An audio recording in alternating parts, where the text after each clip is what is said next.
नमस्कार, चंद्रकांत भाई भट्ट अमेरिका से।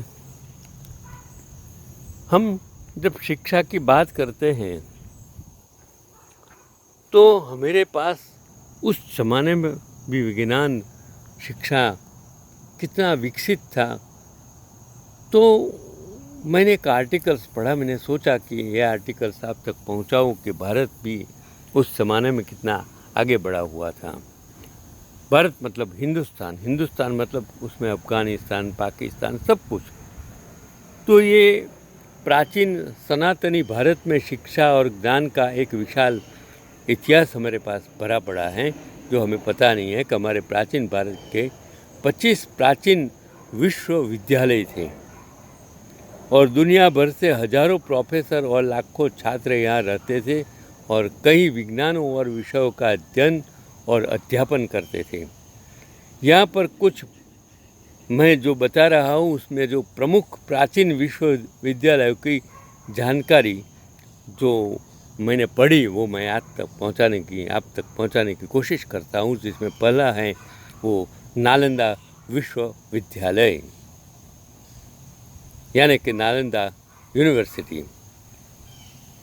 वो तो आज भी बिहार में है, अभी उसका रिनोवेशन कुछ करवाया है और उसकी जो स्थापना 5वीं शताब्दी ईस्वी सन में हुई थी और उसकी विशेषता में यह बौद्ध शिक्षा का प्रमुख केंद्र था।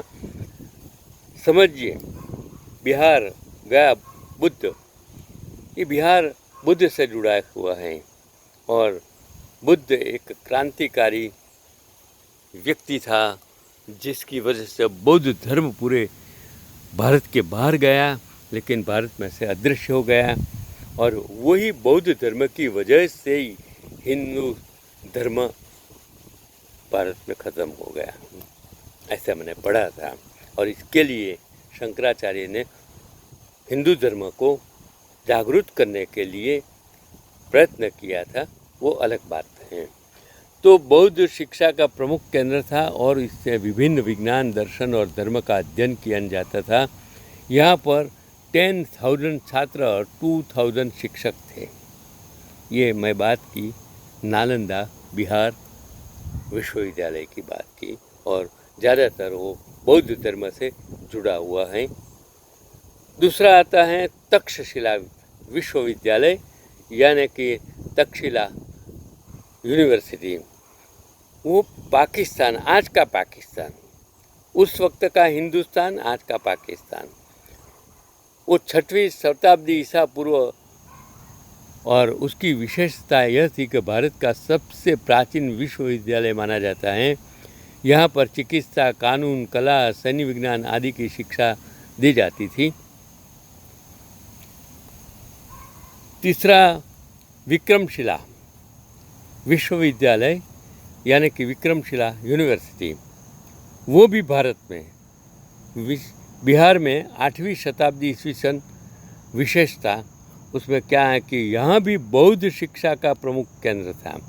देखिए, बिहार में जो पहले मैंने बताया, जो मैंने बात की, वो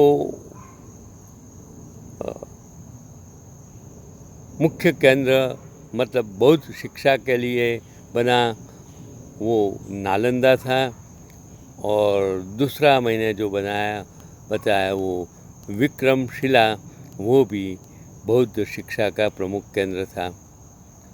तो बौद्ध धर्म कितना प्रचलित होगा और उसमें शिक्षा का महत्व कितना होगा वो आप समझ सकते हैं। आदंतपुरी विश्वविद्यालय तो वो भी बिहार में 8वीं शताब्दी ईस्वी सन, उसमें भी बौद्ध शिक्षा और साहित्य का प्रमुख केंद्र था। देखिए, बिहार उस ज़माने में कितना अग्रसर था और आज का बिहार सबसे पछात, सबसे गरीब कहा जाता है। तो ये जो मैंने बताया, उदंतपुरी यूनिवर्सिटी बिहार 8वीं शताब्दी और उसमें बौद्ध शिक्षा और साहित्य का प्रमुख केंद्र था। मिथिला विश्वविद्यालय, यानी कि मिथिला यूनिवर्सिटी, वो भी बिहार में है और उसमें न्याय शास्त्र और तंत्र की शिक्षा के लिए प्रसिद्ध था। अब आइए आगे की बात। छठा वो वल्लभी विश्वविद्यालय, वो गुजरात की बात करता हूँ कि उस ज़माने में गुजरात में 6वीं शताब्दी ईस्वी से पूर्व में उसका यहाँ पर धर्म, कानून और चिकित्सा की शिक्षा दी जाती थी। फिर आई बात श्रृंगेरी मठ, वो भी विश्वविद्यालय था। वो कर्नाटक मतलब साउथ में वो अद्वैत वेदांत का प्रमुख केंद्र था। फिर आया कांचीपुरम विश्वविद्यालय, वो तमिलनाडु। देखो दक्षिण में भी इतना ही शिक्षा का योगदान था, शिक्षण प्रचलित था और यहाँ पर तमिल साहित्य और दर्शन का अध्ययन किया जाता था। फिर आया पुष्पगिरी विश्वविद्यालय, वो ओडिशा। मतलब भारत के और हिंदुस्तान के सभी प्रदेशों में शिक्षा का स्तर, शिक्षण का महत्व था। जो उड़ीसा, आज भी उड़ीसा हम कहते हैं, पछात हैं, उसमें भी, और यहाँ भी बौद्ध और जैन शिक्षा का केंद्र है। वो बौद्ध और जैन दोनों शिक्षा देते थे। और उज्जैनी विश्वविद्यालय वो मध्य प्रदेश, यहाँ पर ज्योतिष, खगोल विज्ञान और गणित की शिक्षा दी जाती थी। और कृष्णापुर विश्वविद्यालय वो पश्चिम बंगाल में, उसमें विभिन्न विज्ञानों और संस्कृत की शिक्षा का केंद्र था। अब आया नेल्लोर विश्वविद्यालय, वो आंध्र प्रदेश, और यहाँ पर धर्म और तंत्र की शिक्षा दी जाती थी। अभी आया 13वां सोमपुरा विश्वविद्यालय, वो बांग्लादेश में है और यह बौद्ध शिक्षा का प्रमुख केंद्र था। देखो उस टाइम बांग्लादेश भी हिंदुस्तान में ही था। फिर आया अमरावती विश्वविद्यालय, जो आंध्र प्रदेश में है और उसमें भी बौद्ध और जैन। आप सोचिए उस ज़माने में बौद्ध और जैन धर्म कितना व्याप्त था, और जो हिंदू धर्म धीरे धीरे कैसा ये हो गया, उसकी वजह से हो गया, वो आपको समझने की कोशिश करनी चाहिए कि आंध्र प्रदेश में भी बौद्ध और जैन, और आज भी आंध्र प्रदेश, मतलब मैं गया था दक्षिण में, मैंने इतने बड़े बड़े जो स्टैचू देखे। नागार्जुन कोंडा विश्वविद्यालय, वो भी आंध्र प्रदेश में है, उसमें भी बौद्ध शिक्षा का प्रमुख केंद्र था। मतलब बौद्ध धर्म भारत में कितने जगह व्याप्त था।